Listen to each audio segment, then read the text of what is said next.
Good evening and welcome to our virtual Family Council meeting. My name is Jamie Rose. I'm your virtual meeting coordinator. We're going to start off by reviewing our confidentiality reminder. Please refrain from using the name of your loved one. Do not name specific facilities. Please use a nursing home or the personal care home to present to the group. If you need specific assistance, please use the chat feature to state which county you are in, and we will get you connected to your assigned ombudsman. And a reminder, these calls have public access and are designed for family members and friends of residents in long-term care facilities. So we'll review our meeting agenda. We're going to get our virtual meeting tips from Jay, and then we'll turn it over to Carolyn Green to give us an update on the Older Adult Protective Services Act. And then we'll toss it back for an update on Alpha. We'll learn a little bit more about the personal care home bed crisis, and then we'll review our upcoming meeting topics. So without further ado, I'll pass it over to Jay Rotz. Thank you, Jamie, and good afternoon, everybody. You've all been placed on mute upon entry. To decrease the background noise, please raise your virtual hand if you'd like to speak. To raise your virtual hand, click the reactions icon at the bottom of your screen and select Raise Hand. We'll then call on you to unmute and share with the group. The chat feature is at the bottom of your screen. Once you click on it, you'll be able to type questions to the chat moderator or others during the call. Closed captioning is available today. To enable this feature, push on the CC icon at the bottom of your screen and choose to enable closed captioning. If you need to step away, you can stop sharing your screen by clicking on the camera icon, again at the bottom of the screen. You can click on it again to start sharing your camera again. And if you have any concerns or complaints, they can be directed to the State Long-Term Care Ombudsman Office, telephone number 717-783-8975, or by email at capital-LTC-ombudsman@pa.gov. And now it's my pleasure to introduce Carolyn Green. Carolyn is the director of the Pennsylvania Department of Aging's Office of Legislative Affairs, and she'll be speaking to us today regarding the recent update to the Older Adult Protective Services Act. Carolyn, it's all yours. Great. Thank you so much, Jay. And thank you, Council, for having me and allowing me this time to talk to you guys about the Older Adults Protective Services Act. I want to take a few minutes, or want to take this opportunity to provide some background on the Act and some information on the Department of Aging's efforts to update it. So next slide. So as some background, Pennsylvania's protective services investigations, policies, and procedures are governed by Act 79 of 1987. This is known as the Older Adults Protective Services Act, or OAPSA. As you can see, this was passed in 1987. For reference, I also was born in 1987. So myself and OPSA are celebrating our 35th birthday this year. And as you can imagine, standards that are 35 years old are out of date, and some of them are even out of compliance. So the Department of Aging is proposing updating these standards so we can better serve older adults how and where they're receiving care today, as opposed, 2 decades ago. Next slide. So OPSA requires background checks for hired caregivers, but it's not as strong as it can or should be. So the current background check standards in OPSA, employees only submit to a background check when they are first hired. And there is a little bit of nuance in this. If you are a caregiver that has been living in Pennsylvania for the last 2 years, you only need to submit a Pennsylvania State Police background check. If you've lived outside of Pennsylvania within the last 2 years, you would then also have to submit an FBI background check. But this, like I said, this only happens once when you're hired. So caregivers, employees could commit a crime after being hired and then continue to work with older adults. Next slide.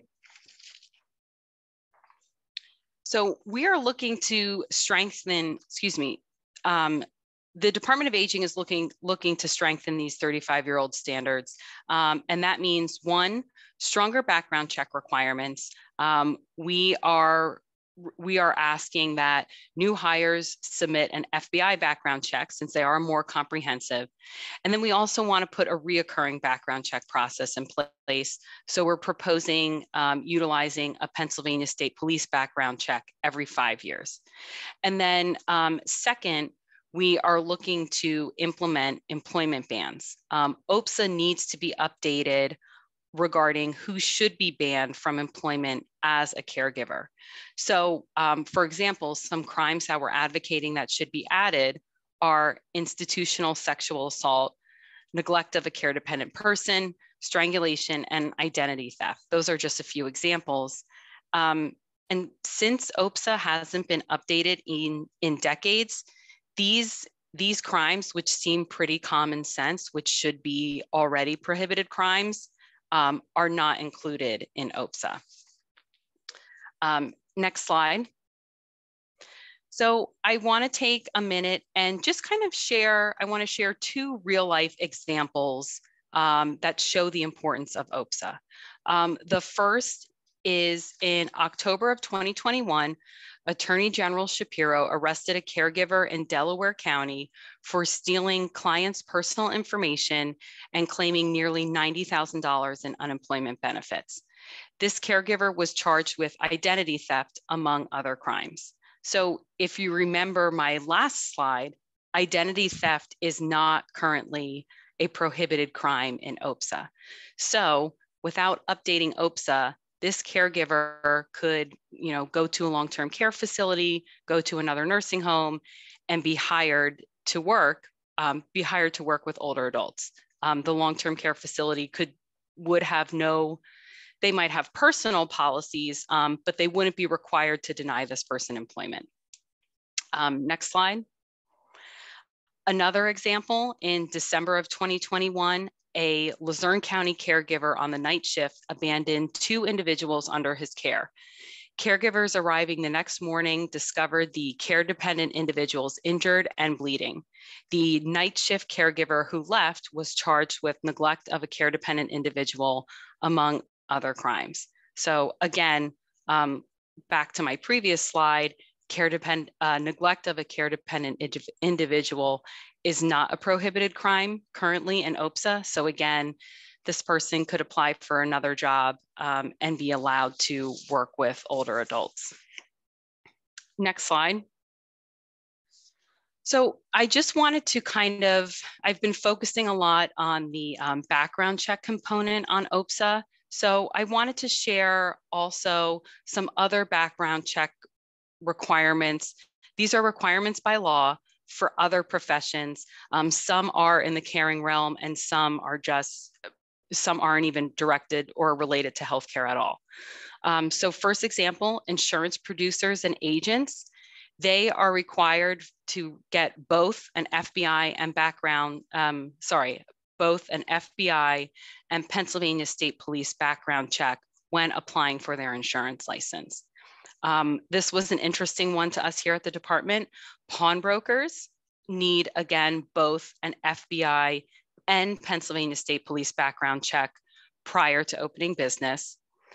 CDL drivers with a hazmat endorsement, they are required to not only get a background check when applying for this license and endorsement, but they also need to submit an FBI background check every time they renew the license and endorsement, and that would be every 4 years. And then kind of in the caregiving space, but not totally, teachers, childcare, and individuals working with children, they are required to get an FBI and Pennsylvania State Police background check when starting a position, and then they're required to get these background checks every 5 years. So just based on these, these 4 examples, you can see that other professions not responsible for the care and well-being of others, don't have, professions that don't have access to individuals, bathing, dressing them, access to individuals' medical records or around the house. These professions have a stricter vetting process than what's currently required in OPSA. Next slide. So updating OPSA has been a legislative priority of the department for years, but we do continue to experience pushback. We do have challenges and barriers. And really the pushback that we are receiving is from the long-term care provider associations. They are opposed to more stringent background check requirements, opposed to lifetime employment bans. And then on top of that, they're advocating that immunity language for them be included in OPSA, all of which, we believe these 3 points are counter to the intent and purpose of OPSA and helping older adults stay safe. So next slide. So I want to leave you with some information on how the Virtual Family Council and members can help advocate for updating OPSA. There is currently a bill in the State House that incorporates the department's proposal. That is House Bill 1681, and it's sponsored by Representative Hennessy. It is currently in the House Aging and Older Adult Services Committee, but the chairman has refused to move the bill. So, any help or any support that council members want to provide in advocating, I would recommend reaching out to either Chairman Gary Day, that's the majority chair of the House Aging and Older Adult Services Committee. He is the one who sets the agenda. He's the one who's decided not to move this bill. There's also the minority chair of the committee, Representative Samuelson, and about 20 other members of the committee as well. So contacting, call, writing, emailing any of them would definitely be helpful. Or if you have a relationship with your local legislator, even if he or she isn't on the committee, just any outreach to your legislator advocating for your support of 1681 would definitely be helpful. And I think it would go a long way. That is the last slide I have. I know that's a lot of information. I hope I didn't rush through it too quickly, but I'm definitely open to any questions or comments that anyone has.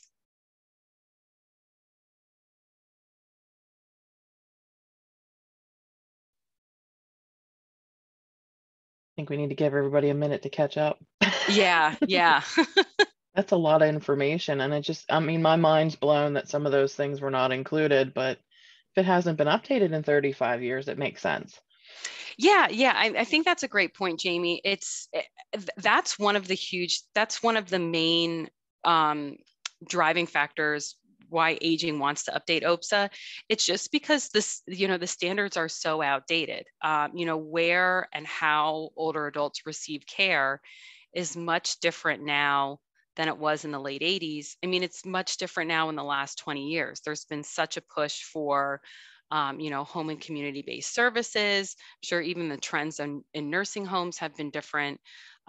So it really is just, bringing it up to standard, bringing it up to current standards. Can I ask a question? Yeah. I'm with the Center for Independent Living in Central PA and Pam Hour. Just wondering where these changes are that we might be able to look at them. Do you have a chart that's one side existing, other side proposed changes that we might be able to make comment to them as well? And has it been out for public comment? So the House Bill 1681 has been out. It was introduced in June. So it has been out for a few months. I don't have anything chart wise, I could definitely include some talking points. I can try and put it, I can definitely put something together that would be easily digestible. I don't want to guarantee a chart, but I can work on getting some additional information that's, you know, really easy to see, you know, what the standard is now versus what we're trying to accomplish. That would be great. Thank you. I see a question came in asking if I can include kind of a template letter. Yes, I'd be happy to do that. I can include a template letter and additionally some talking points. So if there's anything else that you personally would want to include, you can pull from there as well. There was another question in the chat that asked when Protective Services does an investigation in those areas, what do they do to remove the risk with that individual consumer? I'm not sure I fully understand the question. I mean, part of it is, like I said, just bringing the law up to how Protective Services investigations are currently conducted. So regarding the background checks, those are just requirements on who a facility could hire. If there's any, regardless of someone's background, and really regardless of where the care is received, Protective Services still will investigate. And if there is abuse, they still, you know, they would still either remove the individual or put services in place. So it kind of goes back to needing to update it. It's just AAAs are operating, and some of their procedures are kind of outside of what's currently in the law, since it is so outdated. And then I thought of two questions there. So the FBI background check then would, if somebody was out of state, that would include all the things, the offenses that you were talking that need to be updated. You would be able to search for those if you had the FBI background check included. So FBI that's a great question. So the difference between the FBI and the state police background checks is the Pennsylvania State Police, you would only get information back on, you know, crimes, convicted in Pennsylvania. So, you know, that's kind of addressed with requiring the FBI for someone who's lived out of state in the last 2 years. But as you can imagine, it still does leave a lot of gaps. You know, like, for example, I'll just take myself. I've lived in Pennsylvania for about 10 years, but I grew up in New Jersey. So, you know, there's people who have lived, you know, a large chunk of their life in Pennsylvania, but they've also lived a large chunk of their life in a different state. So the FBI background check is definitely more comprehensive because you can gather and you see what crimes have been committed in other states. And I definitely think it's also important being in a state that Pennsylvania borders so many other states. It's so easy to get to Maryland, New York, New Jersey, Delaware, West Virginia, Virginia. So it's definitely more comprehensive. And is there any language to include technology being used for things like financial exploitation? Yeah, that's a great question. There is a large component of the OPSA update that has to do with financial exploitation, which is one of the reasons why we want to include identity theft as one of the prohibited crimes. That, you know, as you can imagine, that language kind of has everyone's support. Everyone, you know, unfortunately knows someone who is a victim of financial exploitation. So we do have a lot of unanimous support around that area. It includes training for banks and financial institutions. It gives banks and financial institutions the authority to stop a transaction if they suspect, you know, fraud or financial exploitation. It also better outlines communication, reporting reporting suspected financial exploitation to the area agencies on aging. So then those AAAs can get involved and investigate and, put in the proper services that are needed. Additionally, banks can report to law enforcement as well, and then law enforcement can loop in the AAA. So it definitely clears up how and when banks should report and what process they should follow. Have you heard of many facilities doing these background checks already on their own, or is it not common? So here's the thing. This is where it kind of gets a little bit in the weeds. There was currently the OPSA has a list of some crimes that would lifetime ban prevent you from working with an older adult. In 2015, the Commonwealth Court said you can't have a lifetime ban on it. You can't have a lifetime employment ban. You need to give the opportunity for someone to show that, that they've, I can't think of the word, but you know what I'm trying to say. They've kind of turned their life around. That was just a blip in their history. That's not who they are. And so because the Commonwealth Court struck that down, right now, those employment bans cannot be upheld. So every facility is interpreting the law how they interpret it. So I'm sure there are some facilities that have a good handle on it. And I'm sure there are some that are kind of making their best guesses. So that's another reason why we need to update these. So then every facility would be required to they would be required to prohibit employment in certain instances, in certain criminal instances. Yeah, there was a Jamie just wrote in the chat that's very scary, which I would definitely agree with that. Yeah, you need the changes. Yeah. And I hope I don't want to come across, like fear mongering, but this is the facts. This is what it is. And especially in, if you hire your own caregiver, you, even if you work with an agency, if you're doing at-home care, you have a little more say in someone that you'd want to provide your care. If you're going into a facility, you don't have that say. So you really have to trust. And, we should be ensuring that these facilities are really, properly vetting their staff.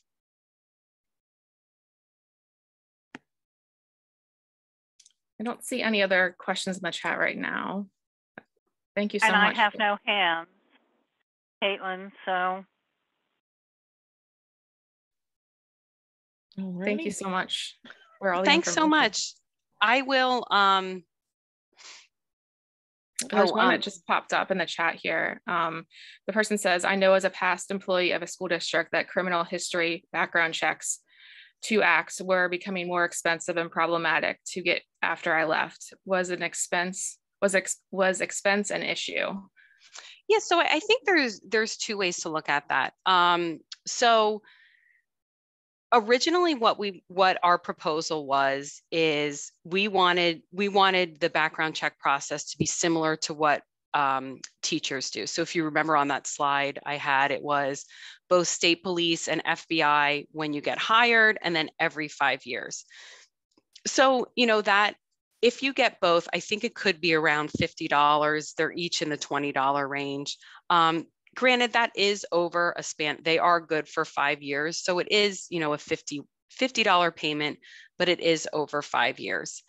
But, the long-term care provider associations did keep saying, expense. So we tried compromising. What if we only do one? What if we do the FBI in the beginning and then state police reoccurring?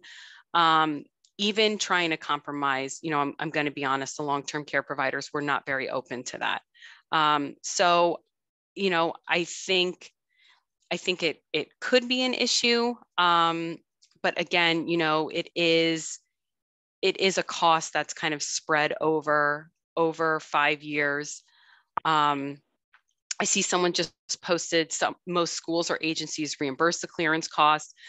OPSA actually doesn't dictate who needs to pay. So there's some facilities that, you know, could have the money or see it as an incentive and pay the cost of that, while other facilities, you know, might not see that as a cost they want to incur and then can require the employee to do it. So again, that is the flexibility for the employers as well. Carolyn, Pam Auer has a question, has her hand up. Pam, Yeah. Can you unmute yourself? There you Thank go. you. I have another question I asked before, but with this bill, is there any opportunity to help protect seniors from unwanted, unneeded guardianships as well? Is there any language? Has anything been looked at that?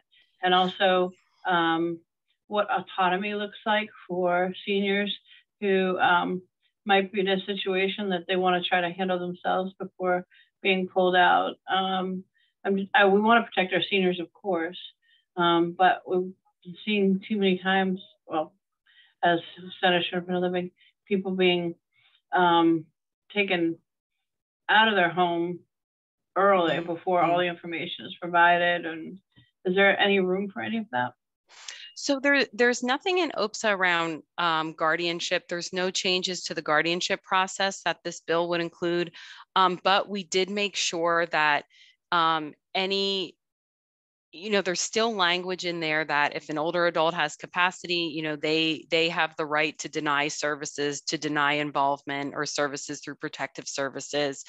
And then if the AAA wanted to continue to pursue that, they'd have to go through the courts. So we didn't remove any of the current procedures. You would still have to, continue through the court process if necessary, and you would have to respect an older adult's capacity.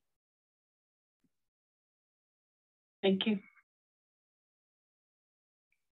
I had another question too. Does it cover all of the long-term care providers, like nursing homes, personal care, assisted living, adult daycare centers, and then in-home care as well? Yes, okay. It does. Mm-hmm.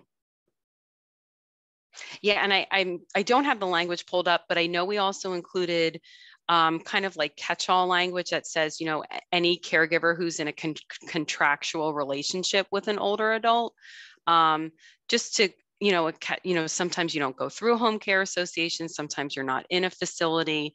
And again, I understand laws don't get updated, and, obviously 35 years is excessive, but, language in there. So as we continue to move through, caregiving trends, hopefully that'll continue to be captured.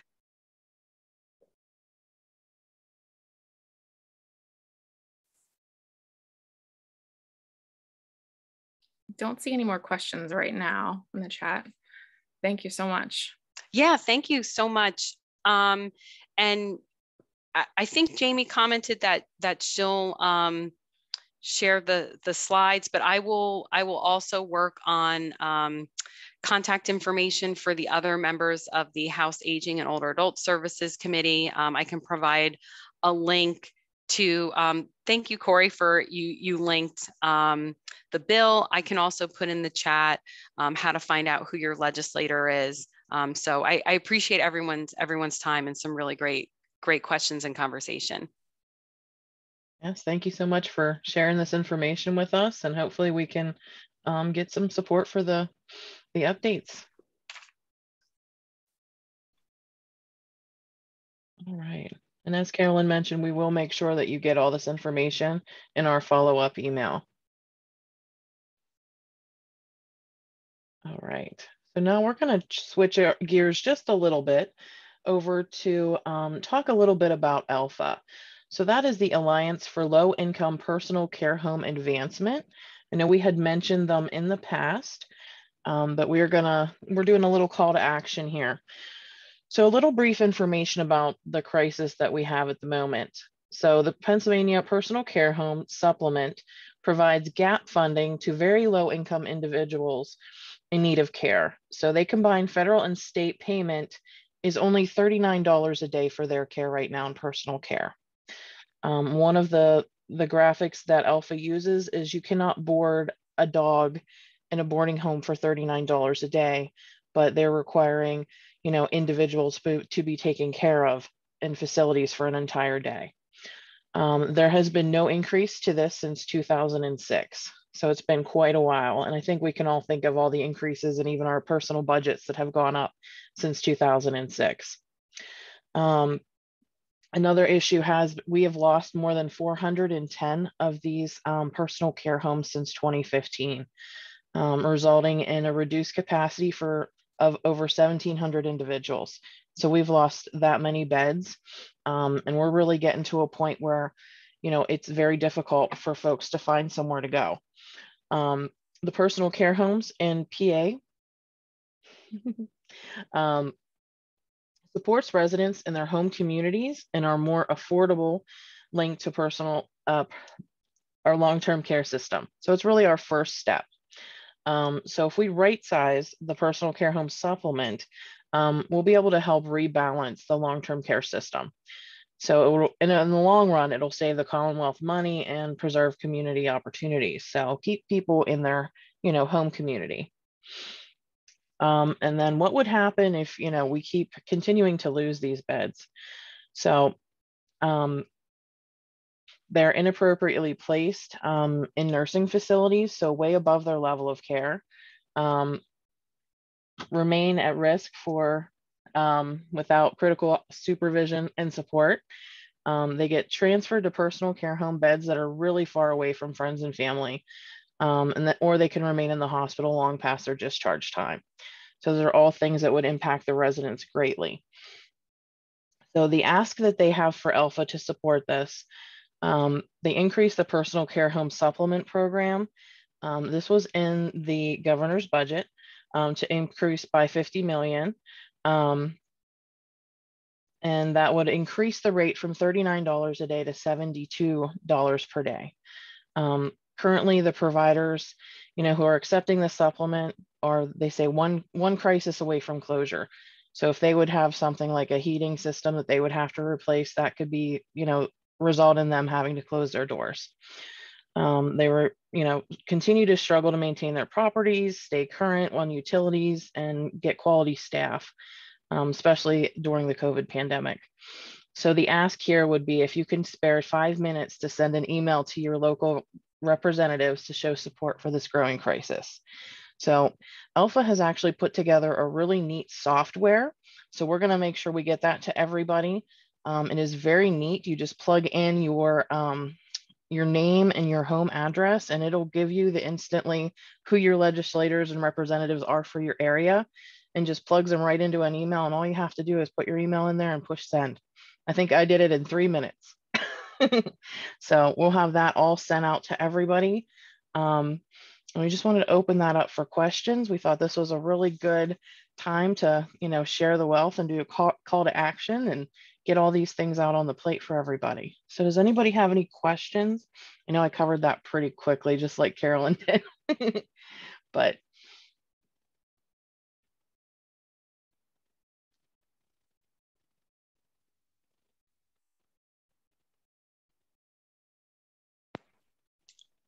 If you don't mind, Jamie, if I could make a comment. I know that at Aging, we were really excited to see that included in the governor's proposed budget. I've had some conversations with Margaret Barajas, the state long-term care ombudsman, and I know that this additional funding has definitely been on the minds and has been on the wish list of ombudsman for a while. So it really was great to see this. So you know, I don't know if now, because it's in there, there's really there's push in the legislature for it. But I just kind of wanted to offer up that perspective.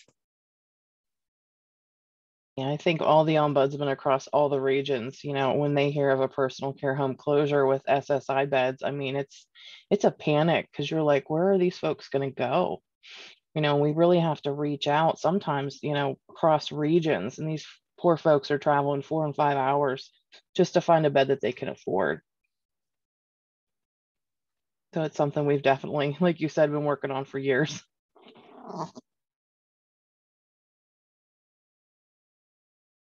Have the personal care home operators, are they satisfied with the budget increase? Like, I'm sure they're like pretty excited, but, and I mean, obviously anybody would love like tons of money, but would this will this increase help them like enough to stay open if they were to get it?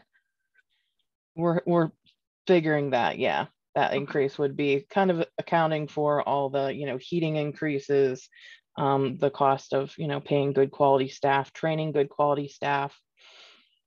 So yeah, that should cover everything. I mean, that's almost twice as much as they were getting, more than.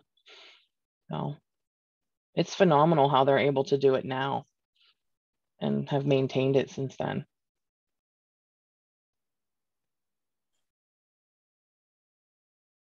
Don't see any questions right now. Any other questions in the chat?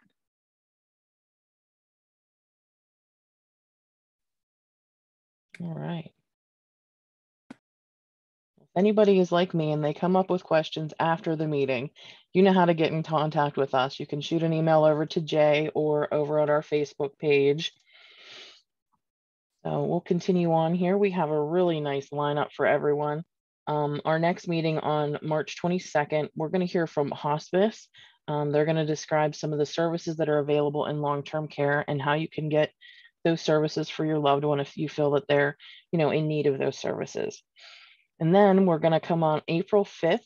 We're going to hear from Carrie again. They're going to come back on to talk about the Department of Health regulation update. This is going to be package number 3.